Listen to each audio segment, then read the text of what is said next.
talked about. The devil is stealth. He's a stealth bomber. Okay? He doesn't want to attract attention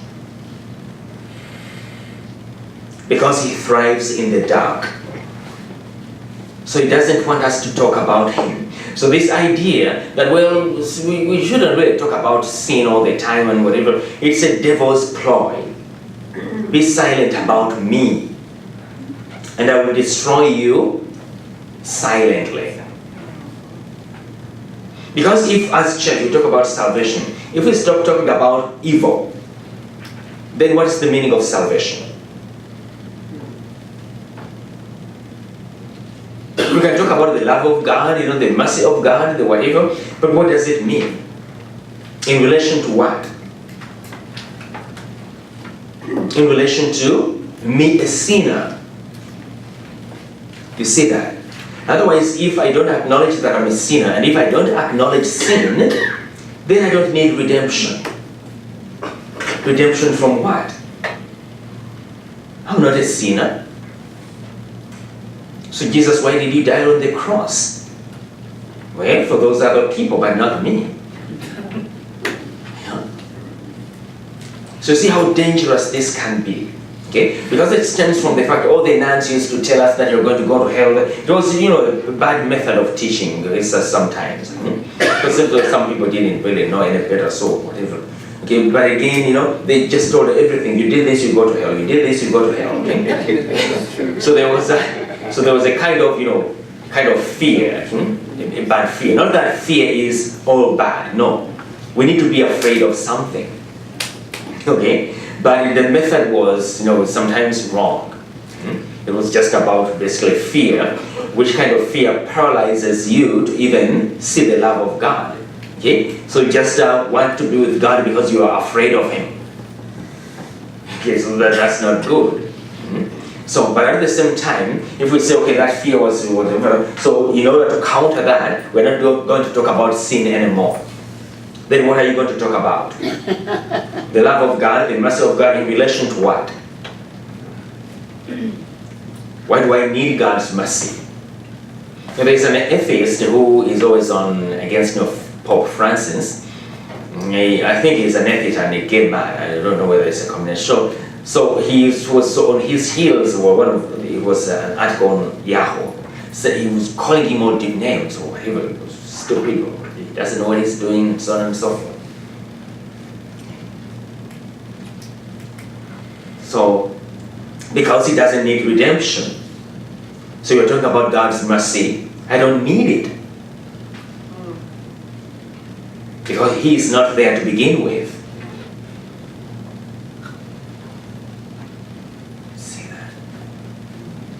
So we can't talk about the love of God, the mercy of God, the whatever salvation in a vacuum. It's always in relation to evil, to sin. And we have to know the evil of sin, the grave nature of sin, in order to desire to be redeemed from it. If I don't understand or come to really grasp the deep nature of evil and what evil can truly do to me and to others, then I'll take it lightly. These atheists, they employ their beginning with children. They have children's books, whereby the devil is your friend. So it's not all that scary. You've been hearing about the devil as scary. So now you start teaching children that the devil can be their friend in a book, okay? Children's books. That's how they influence minds. All children's toys, which are devils, okay, the devil toy, okay. So if a child from the very beginning, okay, he knows that I can play with the devil. Okay, the devil is a toy. I can play with him. It's not all that bad. The devil is not all that bad. I've been playing with him for a long time. He didn't do anything to me. You see, there's psychology there. Okay? Toys, books, whatever. The devil is presented as a friend, as somebody who is not scary. That's what the devil loves. Okay? not scary, not whatever. So why are you against me? You don't like me. You are mean to me. I'm good to you. That's how the devil presents himself. I'm good to you. Why are you mean to me? Deception, lies, at every level, every step. So that idea of basically, there is not a single aspect of the Christian message that is not in part an answer to the question of evil. Because Christianity is about salvation, and salvation from evil. 3:10. But why did God not create a world so perfect that no evil could exist in it? See the question? With infinite power, God could always create something better. But with infinite wisdom and goodness, God freely willed to create a world in a state of journeying toward its ultimate perfection. In His infinite wisdom and goodness, which is beyond our understanding, God created the world in a state in which it is. But in this current state, He tells us how we can reach perfection. By following His almighty mega plan. By accepting His will. Yes? Father, I thought that God created a perfect world at the beginning, and then we were the ones that, Basically, what the catechism means here imperfect, they use that word imperfect again. The sense is this again, that not God couldn't make perfection or whatever, or that is imperfect or made it imperfect. What they mean is the journeying. When God went and told Adam and Eve, subdue, okay, meaning that I've made the elements, okay, but I've given you intellect and will to subdue, to create these things, to create whatever. So that's what they mean by that. Otherwise, what they mean, in other words, what perfection would be, it would be okay, that all the inventions we have today would have been there at the very beginning. You see that, okay? Or the medical equipment we have today, all the satellites, everything could be there, okay? But it wasn't there. So that's what they mean that He created in the state of journeying. Okay? Yes. In God's plan, this process of becoming involves the appearance of certain beings and the disappearance of others. The existence of the more perfect alongside less perfect. Both constructive and destructive forces of nature. That's how He made it. Okay? In God's plan, this process, the journeying, involves all that. So it's not that God is blindsided by certain things happening. So with physical good, there exists also physical evil, as long as creation has not reached perfection. Even in terms of what we call moral evil, okay, or metaphysical evil, Jesus explained it. Okay? Remember the parable of the weeds. So He planted good seed, and then the workers went and told Him, there are weeds in the wheat. What do we do? Should we go and uproot it? He said, no. Because if you do, you may also uproot the good. So let it be until harvest time. Okay. So these imperfections, sin, good people and evil people, will be there until the end of time. Okay. That's why our mission is not to run away from the world, but to go out there, to plant the light of Christ, to shine as the light of Christ. But always knowing that it's not up to us to eradicate evil. Completely it's up to God. So for us, we just need to do what He tells us. We just need to cooperate with His plan, and in as much as He wants me to cooperate, and leave the rest to Him. Okay, sometimes we say, I've been praying for this and this, for this person to convert and whatever, nothing happens, so I'm giving up. Okay. Giving up is not God's plan for you. God's plan for you is to continue to pray. Unless we are telling God, well, that I'm tired of doing this, your will, so I want to become like that other person I'm praying for. All God is asking of me is you try your best to continue to do my will. That's all I'm asking of you. The rest, leave it to me. It's up to me. So we always, go back to that point that sometimes there's a tendency for us to think that we are becoming the Holy Spirit. We are becoming God. Okay? We can't be God. So we should never try to usurp the work of the Spirit. We let the Spirit be. He will do what He does. What I need to discern is what He wants me to do in this particular situation. What my role is. What my obligation is. What my duty is. And once I do that, I'm done. The rest is up to Him. Okay? But the danger would be that if I am negligent, if I don't do what the Spirit requires of me, then that will be the problem. So 3:11, angels and men as intelligent and free creatures. We are going to look at angels. Okay? Angels and men as intelligent as free creatures have to journey toward their ultimate destinies by their free choice and preferential love. That's how God made us, free choice. Okay? They can therefore go astray. Indeed, they have sinned. Thus has moral evil, incommensurable more harmful than physical evil, entered the world. So through the abuse of free will, moral evil enters into the world. Moral evil means morality. It has to do with intellect and will. Wisdom and love, intellect and will. That one deliberately rejects wisdom, meaning truth, and fall for the lie.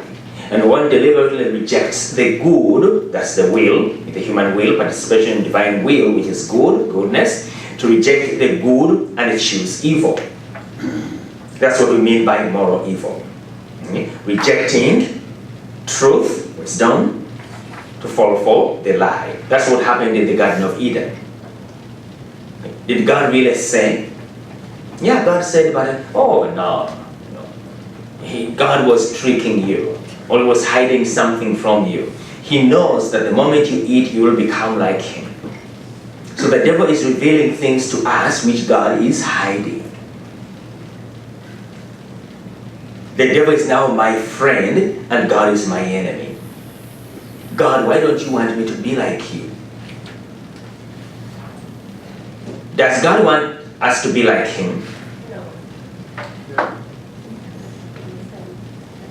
Yes. The devil told Adam and Eve, God knows that the moment you eat, you'll be like Him.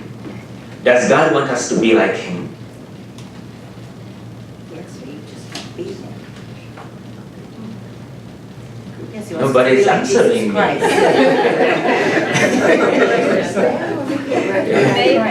Maybe be like Him, but not becoming like Him. Becoming like, we are not going to become gods. Does God want us to be like Him? Yes, through Jesus Christ. The devil, let's go to the devil. Be good. Let's go to the devil's text. War words. It's not his text, but his words. Genesis chapter 3.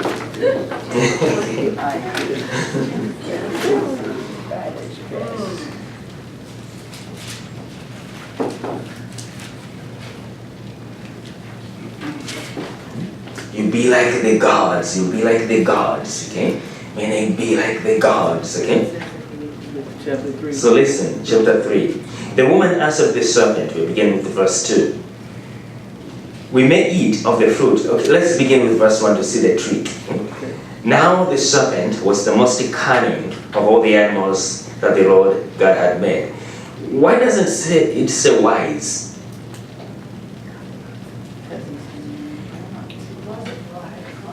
Why? It says cunning.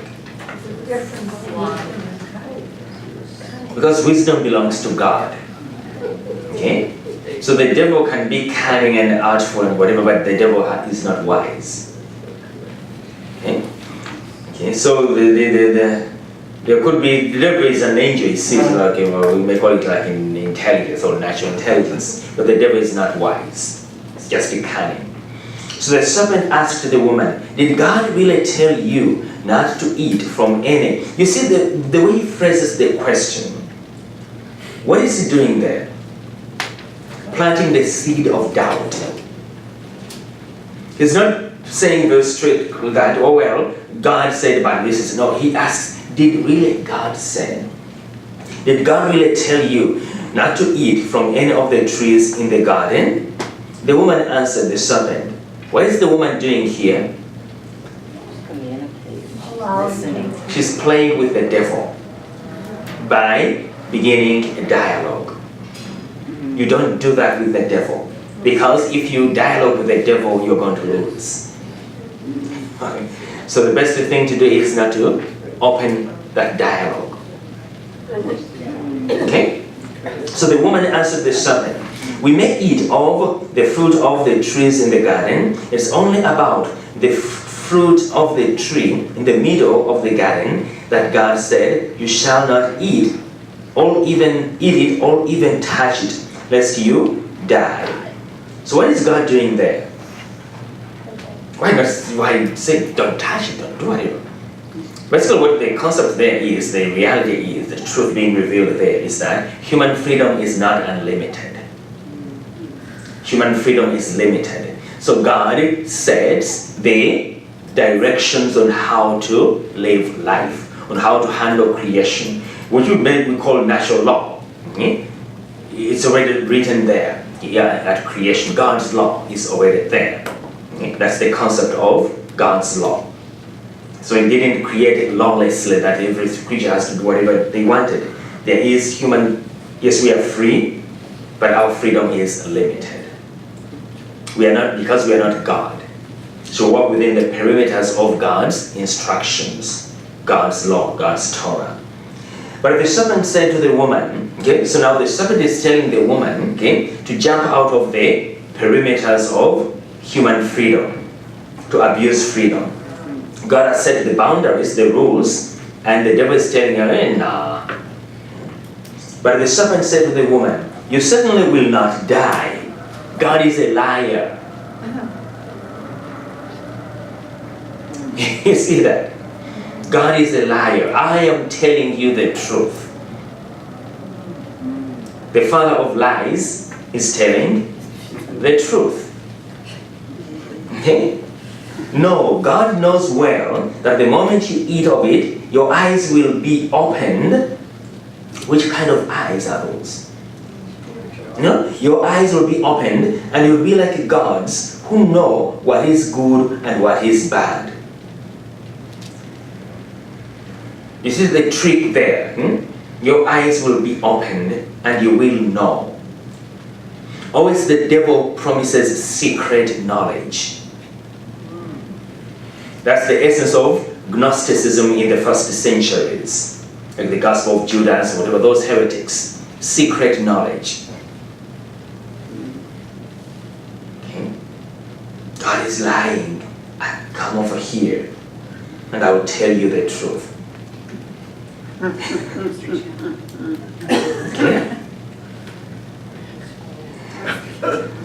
So after that, what did the woman see? She saw the fruit looked like The woman saw that the tree was good for food, pleasing to the eyes, listen to this, and desirable for gaining wisdom. Why did the woman see it that way? Remember, that was not the first time for the woman to see the tree. Okay? But now, the devil is twisting the gift of intellect and will. That's what happens in sin. Okay? To see good as evil, to see truth as falsehood. Okay? So, the woman saw that the tree was good for food. Because now she no longer really sees. She doesn't see anymore.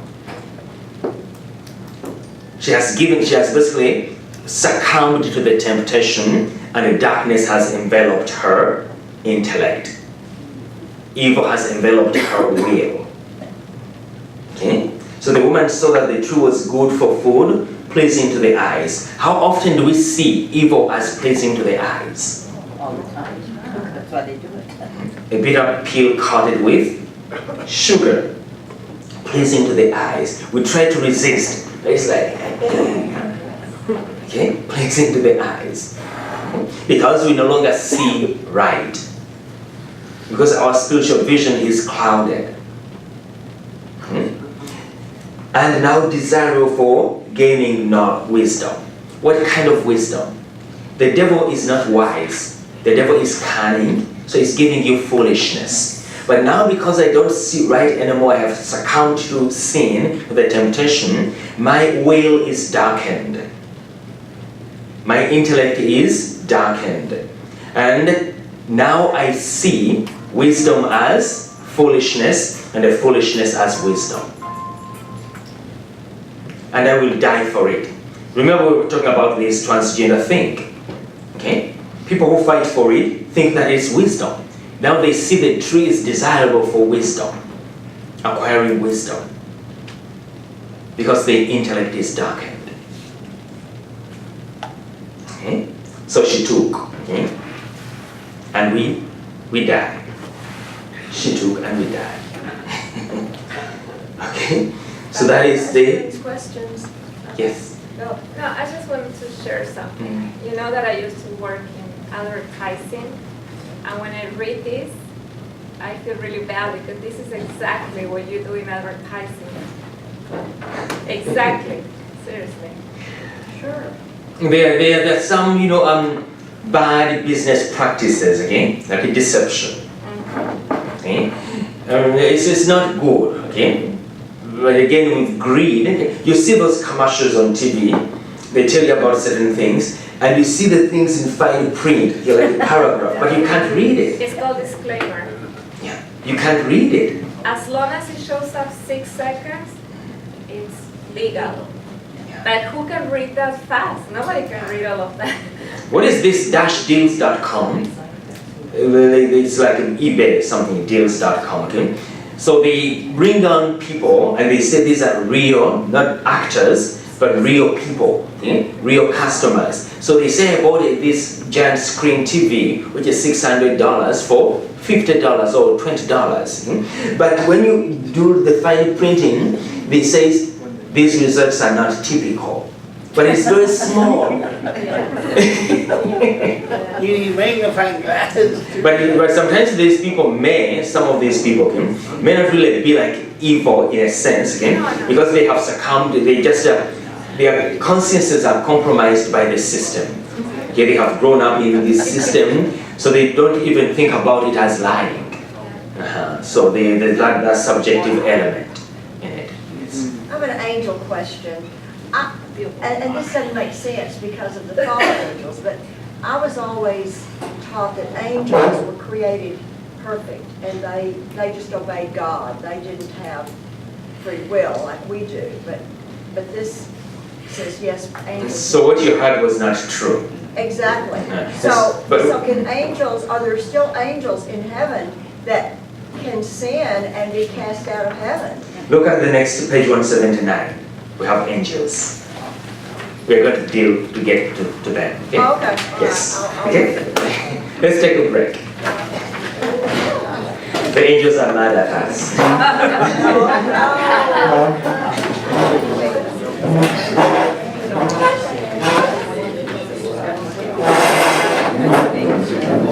no.